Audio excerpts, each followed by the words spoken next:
Uy, masakit ng tiyan ko. Dahil di ko na yung kinain kanina. Uy, Seb, bilisan mo dyan. Tatayin na ako dito. Ha? Uy.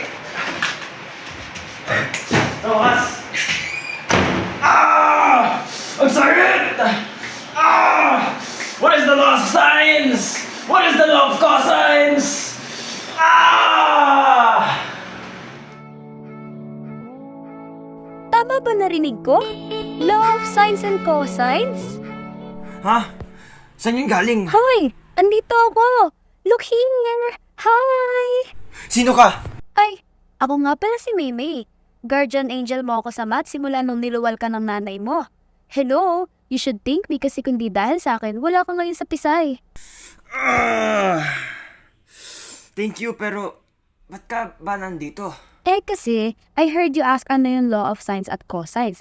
Siyempre, ipapaliwanag ko sa'yo. Ano pa sense ng pagiging mathematician guardian angel ko kung di ko i-explain sa'yo, di ba? Napakataray naman ng anghel na to. Sige, explain it to me. Law of cosines relates the lengths of the sides of a triangle to the cosine of one of its angle. It's particularly useful for finding an unknown side or angle in any triangle, especially when dealing with oblique triangles. Oblique triangles? These are triangles that do not contain a right angle. Gets? Okay. Okay, next. The law of sines relates the ratios of the lengths of a side of a triangle to the sines of its angles. It's particularly useful for solving unknown sides or angles in any triangle, particularly when two angles and one side are known, or two sides and a non-included angle are known. But what is the derivation? This is how you do the derivation! Let's first prove the law of sines. We'll draw a random triangle ABC and write its altitude AD with its length called H. From the opposite points, we will state the sides A, B, and C. We can use the concepts of SAW from SOHCAHTOA to formulate two equations, sin big C equals H over small b, and sine big B equals H over small c. Since both equations have H, we can say that small b sine big C is equal to small c sine big B. Dividing both sides by BC, we get sine of big C over small c is equal to sine of big B over small c. Okay, but what about sine big A over small a? Well, by extending side C, we get another right triangle. We can name this new side H. We can say that this angle is A and this angle is 180 minus A. Using SAW once more, we have found another two equations. Sine of 180 minus big A is equal to H over small b, and sine of big B equals H over small a. But sine 180 minus a is also equal to sine of a. This is because when we draw these angles on a Cartesian plane, we can see that the height of both triangles is the same, thus proving sine of 180 minus a is equal to sine of a.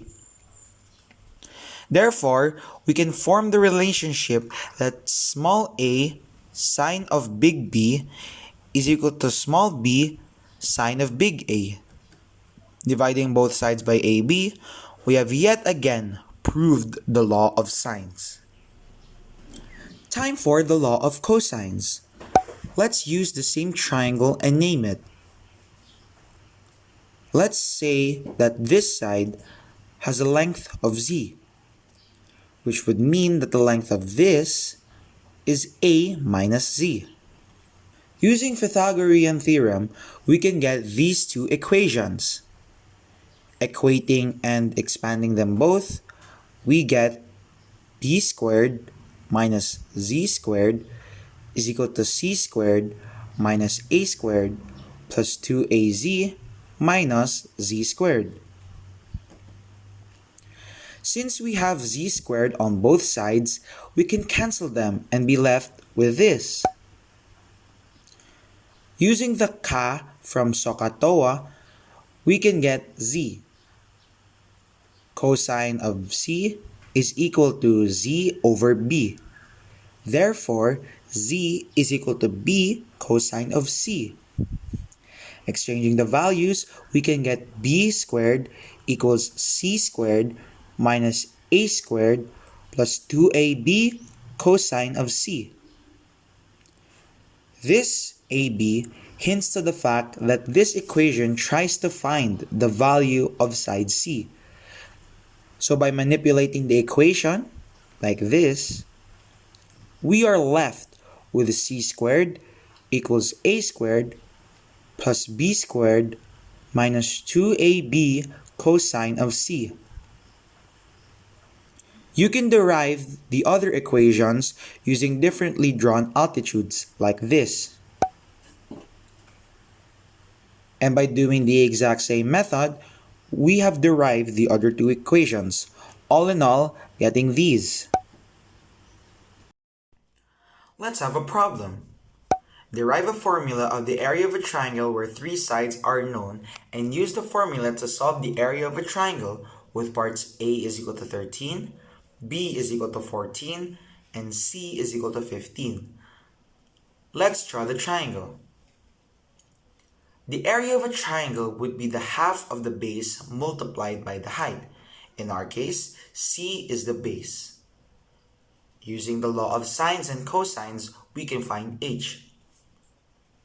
Let's name this z, meaning this would be c minus z or 15 minus z. First, we find big A using the formula from the law of cosines.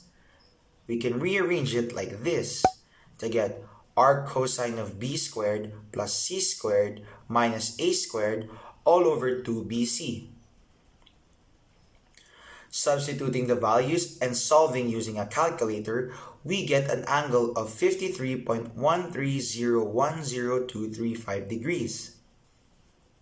Next, we can use ka from SOHCAHTOA to get z, wherein we get the equation z is equal to b cos a, or substituting the values, 14 cos of 53.13 degrees. This is equal to 8.4. Pythagorean theorem says that h squared is equal to b squared minus z squared, or h is equal to the square root of 14 squared minus 8.4 squared. This is equal to 11.2, which means that the height of the triangle is 11.2 units. We have all the needed variables to get the area of the triangle. Substituting c and h, we get the triangle area is half the product of 11.2 units and 15 units. This is equal to 84 units squared. Now this is the answer for a triangle with A is equal to 13, B is equal to 14, and C is equal to 15.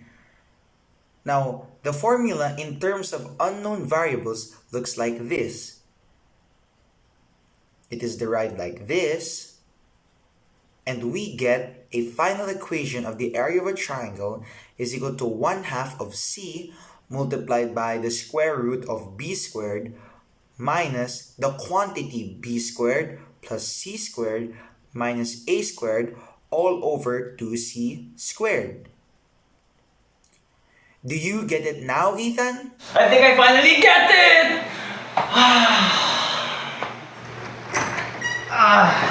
Man, that was a good one.